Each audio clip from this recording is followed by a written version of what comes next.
Good morning mga bay. Grabe shout out sa lahat, no?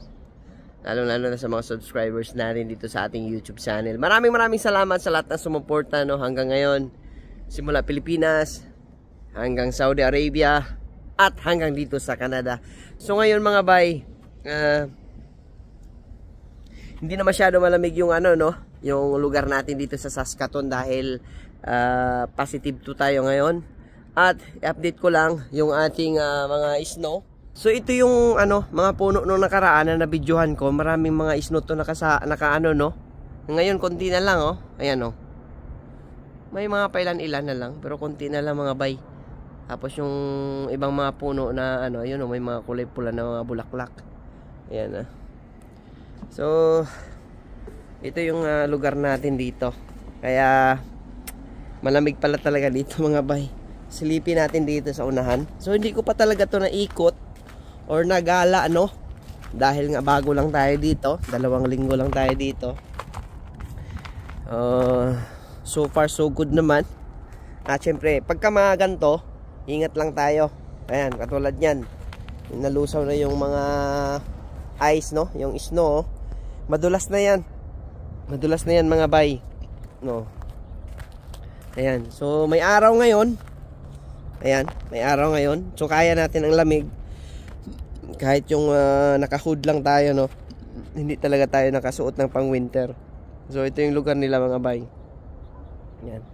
Pero yung mga snow, ayan, matigas na yan. Oh.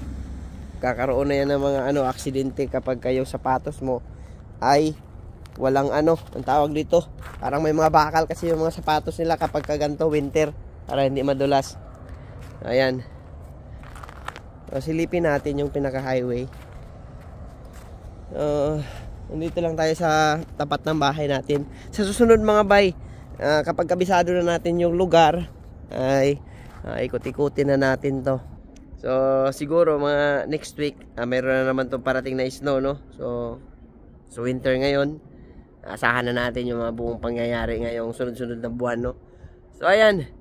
O dito sa Saskatoon, unti-unti kong natuklasan, no, hindi pala talaga madali yung buhay dito, no. Sabi nga nila sa una, pagka makarating ka dito, ayahin na yung buhay mo. So dito, nandito na tayo. Masasabi ko na dadaan talaga tayo ng butas ng krayom, no. Kumbaga, hindi madali. Unang-una, pag wala kang sasakyan, wala ka pang magandang apartment. So mas maganda kasi kapag kayong apartment malapit sa company, no, hindi ka mahirapan sa transportation, no. So ngayon, syempre pa tayo ng company, no, shoulder pa tayo ng company sa apartment at saka sa ating transpo, no. So after 3 months, gagawa na tayo ng paraan na tayo na ang maghahanap ng ating masakyan at hindi na tayo saklaw ng ating company. Ayan mga bay, gusto kong i-share sa inyo na hindi ganun kadali yung buhay dito sa Canada. At sa mga nangarap na pumunta dito, so ipagpatuloy nyo lang. Dahil sabi nila dito, sa umpisa lang talaga mahirap. After siguro mga 6 months or 1 year, okay na. Sana madala natin yung ating pamilya, no. So ganun lang yung ating i-update sa inyo. So hindi madali.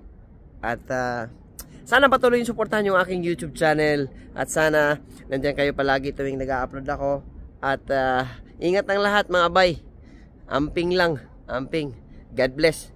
So hanggang dito na lang siguro. Bye bye.